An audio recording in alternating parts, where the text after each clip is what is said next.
hawa watu wa matusi hawa ambao jana wengine walikuwa hapa Vihiga, wengine walikuwa kule Mombasa, kuna kitu yoyote wa maana waliwaambia hapa?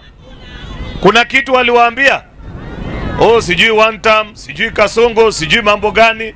Lakini mwisho ukiwauliza mko na mpango gani kuhusu wananchi wa Vihiga? Hawana.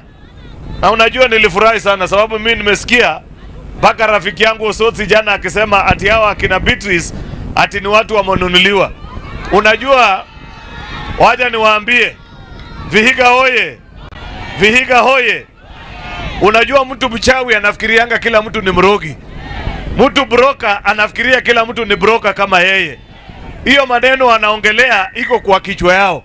Hao wanafikiria ati hawa viongozi wanatembea na Rais William Ruto kwa sababu wamenunuliwa. Kile wanatuambia wanauliza ati yao iko wapi. Sasa badala rais alete maendeleo Vihiga ati anunue viongozi kama hawa walikuwa wanazunguka hapa jana. Tupige hesabu kama hiyo. Tufanye maendeleo ama tununue wale wakora? Si tuendelee na maendeleo? Sisi tunawajua vizuri sana wale. Na unajua speaker huyu hako hapa anaweza kukuambia vizuri. Ukitaka kujua matapeli na wakora wale wamejaa bunge, usitafute mbali, tafuta wale wakora walikuwa Vihiga hapa jana.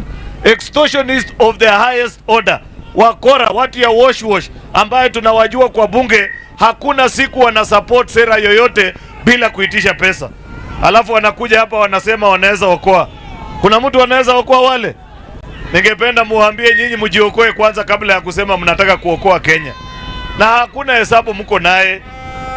Na kitu mimi inanichekesha, wengi wa wale wanazunguka hapa wakisema one term, 90% wako kwa term ya kwanza wenyewe.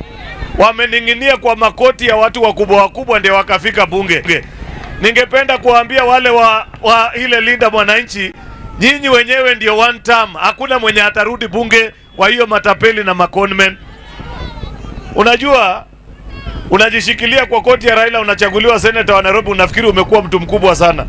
Unakuja unaongea maneno mingi ati unafikiri kuna kitu. Wewe ngoja. Bunge utakuwa unaiona kwa YouTube. Ngoja tu na hiyo kelele yako mingi.